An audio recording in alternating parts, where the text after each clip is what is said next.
Politics? You want me to look at a politics thing? Jesus Christ. Is that my job? What a shame.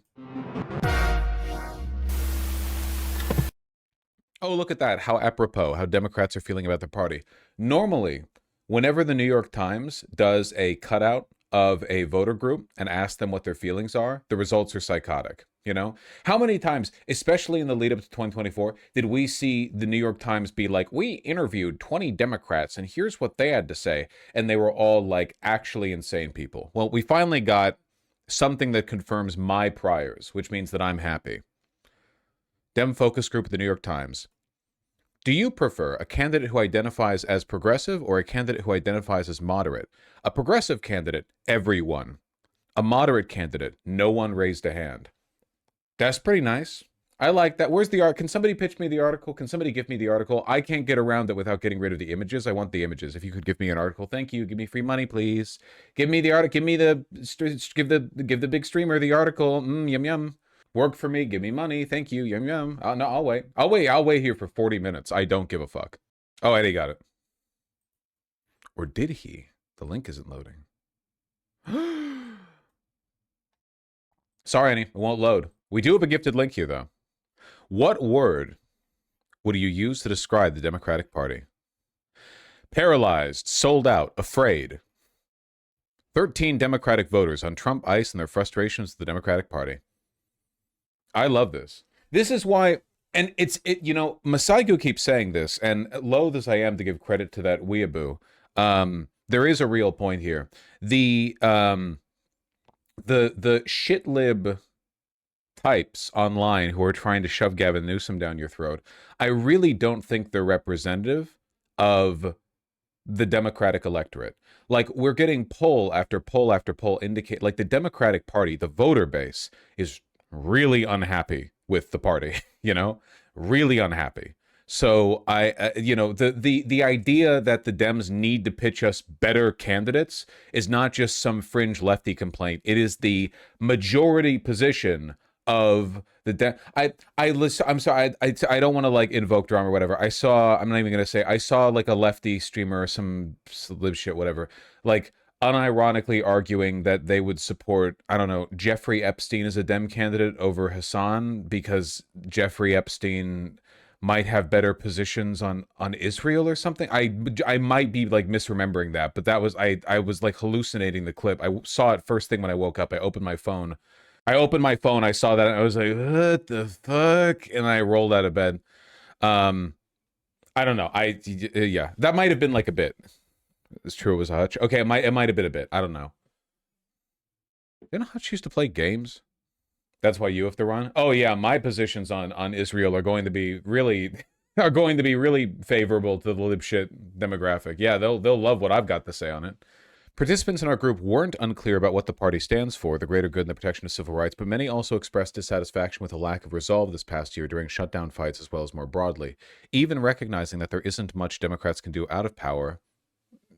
True to an extent. People wanted more action and more aggression, especially if and when Democrats take power again. The big thing that Democrats lack isn't even like you know, consistent policy advocacy. It's a narrative, a strong narrative that they can all plant their feet in the ground on and reaffirm and just like constantly, time and time and time again, they go, like, the Republicans are so good at this. And that's because their info comes from the top down. The thing is, the Democrats should still have a really easy narrative because the Republicans are literally the most evil people alive. They're the most evil, stupid, incompetent, pedophilic, philandering fucking grifters in the universe. It should be like an incredibly easy dunk, you know? But still, we flub. We flub.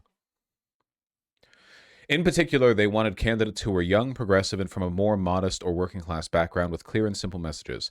As for the Democrats who are standing out to these people, Jasmine Crockett, Pete Buttigieg, Zohran Mamdani, Gavin Newsom, what a wide cut, huh? What a scattershot there. Many of them are the ones who have made a point of appearing in combative media environments. This is, I'm not going to argue with the New York Times here, as much as they deserve it. This is very, very true, though. Regardless of their actual positions all of these people are known for being vocal and aggressive. Pete Buttigieg literally did like a Jubilee appearance and argued with 20 retards. Jasmine Crockett's whole thing is being like boorish and rude. Zohran Mamdani, obviously extremely outspoken, though not really in a negative context. And Gavin Newsom has the reputation of being aggressive despite folding immediately when actually arguing with a Republican. So it's again, it's the impression. It's the impression people get, you know? Invoking a famous Michelle Obama quote, after the past few years, these voters no longer want a party that goes high. I really do hate that framing, by the way, because I truly don't think that when a fascist political party goes low in the form of like attacking civil rights, lying, cheating, stealing, whatever, I don't think you're going low by being aggressive against that. I think you're doing your job. Like I think that you maintain the moral high ground simply by being better than them, not by engaging in aggressive tactics. That's not like what the Republican Party isn't bad because they're aggressive. They're bad because they're bad. This guy's fucking staring at me, dude. Terrell, 68, independent black Democrat, retired. Look at, oh my God. He's got like the Mike Ehrmantraut. Like, here's what you're going to do. You're going to go to the polling booth. You're going to vote for Zohran Mamdani. You're not going to vote for Andrew Cuomo. Tell me, what are you going to do? I'm going to vote for Mamdani. You're going to vote for Zohran Mamdani. Is that Mr. Beast next to him? I see it. I see it a little bit. DSP. Did you see DSP did a live stream with the Virtual Boy where he was just describing what he was seeing? That was fucking funny. I don't know if it was Virtual Boy or just like a headset. That shit was funny as fuck.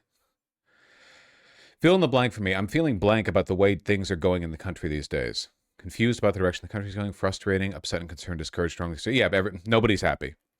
Does anyone have a positive word? No, I don't. No, absolutely not. Working class background means rude, boorish, and kind of slovenly? What the fuck are you talking about? Did you read something here that I didn't? You said you're frustrated. Tell me why. Immigrants. Damn, people really like/love immigrants. Why do YouTube channels like Midas and Adam Mockler always cover Newsom so favorably? I don't think Midas is bought out by the DNC establishment. However, there is a lot of money and inertia flowing around him as like the Democratic frontrunner in 2028. And I think a lot of people are caught up in that. And a lot of people are really taken by like his press account on Twitter, you know? You said discouraged. What are you discouraged about? One, a lot of the economic policies that have been put in place, looking at the job market, looking at the numbers that came out today, worst numbers in years, it feels economically there's no light at the end of the tunnel. That is true. The immigration policies are also a disaster and they're inhumane. Socially, some people have just embraced being blatantly racist, whether it's towards immigrants, whether it's towards African Americans. It's been normalized. Not to say it ever fully went away, but we've just regressed. Yep. Mm-hmm. These cartoon faces are also ugly. Really? I kind of like them, actually. I don't know. They feel dignified. Kind of like a wood carving. You know what I mean? I kind of like them. Are America's best days behind us, ahead of us, or happening now? Behind us. You know how pessimistic Democrats have to be for every single one of them to say behind us? They're doing MAGA shit here. Oh, America. Yeah, America was at its best in the 50s. They probably don't think the 50s, but you know what I mean. Every one of them, man. Jesus. You talk with someone about politics at least once a day? All day for me now because of Insta. Every day, every day, every day. I keep up with it every day. If you had to use one or two words to describe the Democratic Party, what words would you pick? Spineless, complacent, paralyzed, afraid, incompetent, suffocated, sold out. Sellouts and suckers, immobilized. Can I say no balls, no cojones? It's crazy that in this environment, as Ezra Klein insists that the Democratic Party does not have a messaging problem. These people are so fucking paid off. So what you're saying is the average voter in the Dem Party couldn't be further away from each other? Oh, 100%. Yeah, no. No, what? No, the gulf between the Democratic Party and the Dem voters is like is incredibly vast. At their core, both parties are fundamentally neoliberal. They're the large project that they're engaged in right now is not one of nation building or even really of racial purification on the right, but the transfer of wealth from one group of people to another, much smaller group of people. Um, the problem is that for a wide variety of reasons, the Republican Party has been successful in pulling the wool over the eyes of their constituents and making them focus on stuff like immigration or race or whatever, and the Democrats haven't. Like, the Democratic Party has not really like found a message for their people where they can be like, hey, we're winning the fight for you on this, while the wealth keeps flowing out. They've tried, they've certainly tried, but it has not landed. What, Ezra Klein obviously does agree the Dem Party is a messaging problem? No, he's said otherwise. I mean, he might say that there's like an issue in delivery, but he seems to think that there is like an ideological core to the Democratic Party and modern day liberalism that is real and that is well communicated. He's made that argument. Maybe he's contradicted it elsewhere. Ezra Klein's problem with them messaging is that they're too pro-trans. I mean, yeah, they have tried to sell us that message, In the lead up to Kamala Harris's defeat, they, Democratic strategists, many of them, did make the argument that the problem with the Democratic Party was that we had gone too far left in a variety of social issues. And I mean, like, they will find literally any possible excuse for why things aren't working other than they fucking suck. So, I mean, you can expect anything, right? You can expect anything. It's not interesting, really. Wasn't there some outlet that just did this? They just normalized this position, or they put out an article advocating for this? Can somebody, do you know what I'm talking about? They put out an article where they were saying like the Democratic Party's gone too far left on trans issues. It was just a couple of days ago. Very, very novel take, I know, but it was the first time that outlet had done that. Maybe one of you will find it. We always know what you mean? God, I hope so. When you say you want to see Democrats stand up and fight, what does that look like? Just getting the messaging right. You hear the Republican side, they'll spew nonsense about everything. I'm not saying spew nonsense, but if they can't get a clear, cohesive message out there, and they don't all stand together on that message, so no one knows, hey, we're fighting for you for this. One of the big causes of this is the obsession with chasing the polls. Democrats love to do this. Republicans do not chase the polls; they make the polls. A total ban on abortion is unpopular. They don't care. They're going to push for it. Revoking trans rights, gay rights, whatever, it doesn't matter. Any social issue is unpopular. They don't care. They're going to do it. They decide what they focus on. Democrats constantly chase public opinion polling, like famously Barack Obama and Hillary Clinton being anti-gay marriage up until it became like socially acceptable, just ticking over to 51% popularity. They never lead on an issue. They don't believe in anything. They just wait for it to be popular enough to say. So like, they'll never advocate for anything, really. They did the same thing with immigration. All throughout Trump's first term, they were like, all humans are humans, no criminals on stolen land, blah, blah, blah. Take them out of the camps. And then as soon as Obama became the president, not Obama, sorry, as soon as Biden became the president, they shifted over. And all of a sudden, the language got a lot more hawkish on immigration, and public opinion on the threat of immigration shifted negatively.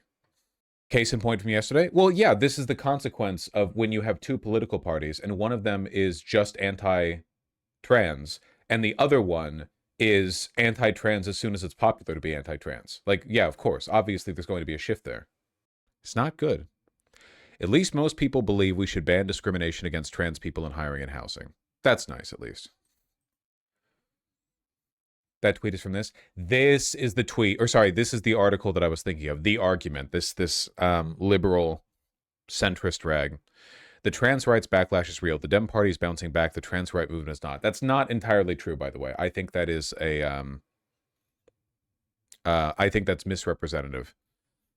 But this article, yes, does contain a bunch of the opinion polling, including what we were just looking at, essentially making the argument that we overstepped, Yeah, even among Harris voters, only 35% support for puberty blockers and HRT access for minors. Did Crockett lie? Yeah, but that's not what we're talking about right now. The trans rights backlash is extremely real and very worrying for progressive. The public is aligned with conservatives on several issues like sports, restrooms, and minors' access to care. This is possibly the worst issue for progressives I've ever polled. Notice how the framing in the article, and this is the author of the article, notice how the framing here is not moralistic. It's not making the argument that this is bad because it's bad for trans people. This is bad because it's bad for the progressive movement. This is an optics failure, you see. Oh, this is a bad strategy. You're engaging in the wrong strategy. This is bad for your movement. No indication from the author's perspective as to what's actually morally right or wrong, which means that, of course, they're anti. If you're morally neutral on a civil rights issue, you're anti the people in that civil rights issue. If you're morally neutral on slavery, you're pro slavery. I don't care. I'm not fucking just like day one of being woke class, okay? And the insistence on taking that position here, the implication obviously is, well, we need to drop this issue. But if you drop every issue the moment it ticks into unpopularity, you never supported it being with. I can't believe, like, it's actually insane to me that this is a mainstream position within the consultancy class in the Democratic Party, that it's both politically good and like optically beneficial in the long term to make it obvious that you have no real positions. Like, do you not think in the long run that makes your voters not trust you? If you say you're pro-immigration, but then you attempt to pass the most like vehemently authoritarian anti-immigration bill in modern American history, or you say like, yeah, man, we're anti the abuses of ICE, but then you're like completely wavering on your position on ICE. Trans people? Oh, yeah, no, we're super woke. We're super trans. How many genders are there, Jack? At least 3. And then as soon as it ticks over, what, trans people? Nah, we were never. Gavin Newsom bringing fucking Charlie Kirk on to agree with him. Do they not believe they can sway people? I think the truth is there's two halves to this. One is that many of the Dems are genuinely just bad at their job. The other half of it is that none of them actually believe in this progressive bullshit. They're just using it as a smokescreen so they can get away with stealing more of your money. And I don't mean like you donating through Act Blue. I mean the neoliberal project. Like, if they can keep distracting you with this like shadow puppet battle that they're doing with the Republicans over whether or not trans people get to take a shit in the right restroom or whatever, they get to occupy 10 years of your time. You know what's happened in the past 10 years? I don't mean like the culture war. I mean in terms of income inequality. Like, trillions and trillions and tens of trillions of dollars. The combined GDP of the European Union flooding upwards. Incomprehensible amounts of money. Do Democrats want to do anything about this? I don't know. Have you seen any Democrats talking about raising taxes or a wealth tax? I mean, there are a couple who talk about a wealth tax. Ro Khanna, AOC. Do you see them talking about taxing unrealized capital gains? Very, very few. Very, very, very, very few. So I don't know. It kind of seems to me like that for a lot of them, this is just window dressing, you know? It's the what do you call it? The fake stuff, fondant you put on the cake. Ro Khanna's billionaire tax needs to pass. Oh, sorry, Gavin Newsom said he'd veto it. He said that preemptively. He said that preemptively. Before, like, just as soon as it came out, Ro Khanna was fighting on Twitter with a bunch of billionaire retards arguing, back and forth, why it's bad to take away any of their billions. Gavin Newsom steps up, backstabs his own party man. Nope, we're not going to do it. Wow, thank you, Gavin Newsom. You're not even running for governor again. Cumulative wealth and number of billionaires worldwide. Crazy. Look at that. Since 2016, $10 trillion up to the billionaire class, not even including people who own hundreds of millions of dollars. Just the billionaires. Just with the B. There's only a couple thousand people. 6 months ago, the CEO and editor of this mag said they would never run anti-trans pieces. Oh, but it's not an anti-trans piece. Oh, no. No. It's merely imploring the progressives reconsider their optically bad position on the matter. Oh, it's only encouraging introspection. It's not anti-trans. And much to that point, here's the author. To be clear, I've never once advocated for Dems moving away from advocating for protection for trans people, but what protections you choose to fight for and how you fight for it is a really important topic when public opinion's heavily slanted. So yeah, there you go. I'm not anti these things. I'm merely asking you to reconsider your optically treacherous insistence on advocating for the things that I'm saying I'm not against. I don't think it's bad to do these things. I just think it's bad that you're doing them. These people. If you want to argue on sports, then that is a losing fight. End of story. And it's not just clear in our poll, it's visible in data from the New York Times and backed by other polls and other LGBT topics. Any question of whether it's morally right or wrong, out of curiosity? Are we concerned about that at all? Only a person who did not think it was morally right or morally necessary would argue that the only issue of importance was whether it was popular. The popularity of a position does not determine whether or not it's right or wrong. How popular was abolition back in like 1789? Or take this quote from Sarah McBride talking to Ezra Klein. Phenomenal. I'm not capitulating to the conservatives. Here's Sarah McBride talking to Ezra Klein. You decide. But it's not anti-trans to do a poll. It's not anti-trans to point out the movement's lost a lot of ground over the last 10 years. And it's not anti-trans to say the strategies chosen haven't worked in the face of Republican attacks. But you're not advocating for a change in strategy. You're advocating for Democrats to stop advocating for a given civil rights issue.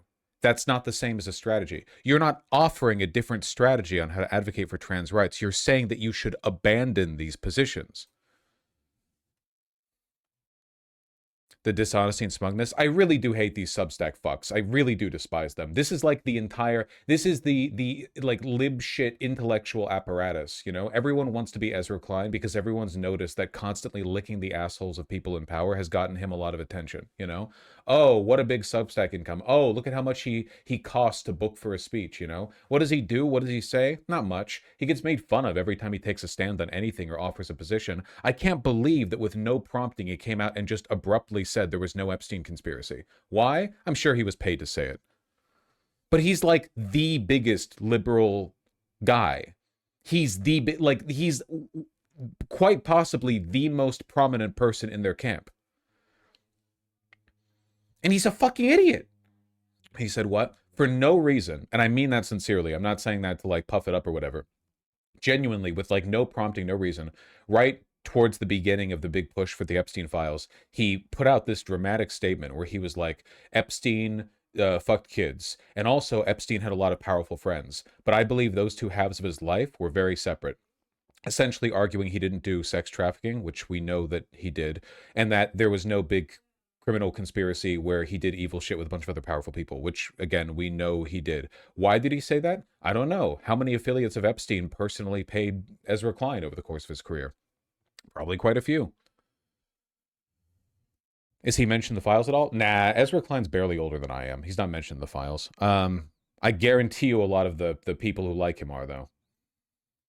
He's personally friends with Larry Summers. Well, there you go. I think I should say, before I start this episode, where I am on the Epstein story. If you force me to give you my best guess, given what we look at this dramatic delivery too. know, I think this guy had a lot of very powerful friends. I think this guy was a predator and a pedophile on an extraordinary scale. And I think those sides of his life were mostly separate. I don't think there is a list of bold-faced names somewhere. Where is he? This is a New York Times opinion video, which means that he booked this. Like, he made the effort to coordinate with the New York Times to put out a video opinion piece for the purpose of saying, hey guys, there's no Epstein conspiracy. Like, again, if you like, when people like this are standing on the shoulders of giants, and this is the giant. Like, I'm just like, this like lib shit intellectual industrial complex is rotten to the core all the way down. That's why they're Epstein apologists and defenders, which is exactly what this is, by the way. That's why they're these spineless weasels. I'm not anti-trans. I'm just suggesting you adopt a different strategy. The strategy being to not be pro-trans. Like, it's psychotic, you know, psychotic. Condé Nast take on Epstein, but what is a pedophile really? True. True. Only a matter of time before Ezra Klein comes out with his hot ephibophilia takes. Also, what strategies were Dems ever using to be pro-trans? The Democratic Party was never, like, aggressively pro-trans. For the most part, they were just, like, capitulating to loud activists who were pro-trans, which is not the same thing. Giving space to loud, socially prominent people to be pro-trans and, like, coasting off of that adjacency is not the same as your leaders being actively pro-trans themselves. It was a matter of convenience. Are there any positions or attributes where you think this is a deal breaker for me when I'm looking at different Democratic candidates? Oh, ho, ho. Every issue is important. Economics are important. But to me, civil rights, LGBTQ rights, all those things are really important to me. Aside from social issues, which I assume if we elected Dem, then the social issues would be okay. Tax the wealthy, the billionaires. How do we fund these programs? Taxing them? I would say support of ICE. Immigration reform, healthcare, providing Medicaid. And then here's the progressive versus moderate candidate, where all of them wanted progressive, a progressive candidate. 50-50, more or less, split on whether they want a candidate with experience or a candidate who's new to politics. The only one who wants an older candidate is Mike Ehrmantraut, Terrell Ehrmantraut. You're not going to vote for Zoran Mamdani. He's too young. What you're going to do is you're going to find the oldest person in New York City, and you're going to write him in. You're going to write him in as a write-in candidate. Everyone else wants the younger candidate, which, okay, old person solidarity. Man, okay, New York Times, you got to get these to pop up a little faster, otherwise you scroll right past them. Do you prefer the middle-class candidate, or does it not matter? Everyone wants the middle-class candidate. Keep in mind, like, the average Democratic congressperson, not just Democrat, right, Republican too, but the average congressperson is quite wealthy. So, Do you think the experience concern holds any water? And I don't mean as a synonym for establishment. The problem is that, like, experience so often correlates with anti-competence, where the more time a person is spent in government, the more likely they are to be co-opted by the machine and to be incompetent because it allows them to get away with not doing anything. So it's really difficult for me mentally to separate, like, real competence. Like, Zoran Mamdani is not particularly experienced, but he is very competent, clearly. I mean, at least in the politics side of things, we'll see. He seems to be doing pretty well with, like, the actual mayorship, at least so far. I don't know. Can anyone, like, and I'm being serious, can somebody think of me, think for me a candidate who was very experienced, but also not completely bought out by the machine? Like somebody who used it to be competent? Because I'm having trouble. Like, it kind of, the closest thing that I can think of is Bernie. I don't really think of Bernie. Well, he's experienced in the sense that he's been there for a while, but that's not really what I think of. We don't like Bernie for his experience. We like Bernie because he's Bernie. Lena Khan? Lena Khan would be a good example. Lena Khan would be a good example. Yeah. PM of Canada to an extent as well. He definitely he's definitely using his experience in banking to do a lot of, like, monetary policy shit. Yeah, Mark Carney, thank you. Mark's Carney. That like an average person might not be able to. I'm not sure. I think Pelosi also fills that criteria. Buddy, I said not bought out by the machine, okay? I know Pelosi's more competent than Hakeem Jeffries, but let's not let our standards fall quite that low. If you could give Dems some advice, either about running for office or being in office right now, what would you tell them? Think long term, stand up, don't back down, don't be scared. Going high when they go low doesn't work anymore. Stand firm with conviction, just like how Jasmine Crockett's demonstrating. No! Pick a message, then have everyone stick to that message. Be bold. Listen to the people when it comes to healthcare and Social Security. Listen to the people. Dig in and fight dirty. Don't go on a tangent over here when the message that you want is in the completely other direction. Run candidates that make your wealthy donors nervous. Use your voice, use your power. No one's happy, man. No one's happy. Anyway, yeah, the point to all of this being the idea that the Democratic Party is dropping the ball tremendously is not like a lefty. It's not like an out there lefty opinion. It's a pretty mainstream opinion. I mean, we have polling to support that, not just this particular article, but it is worth engaging with that.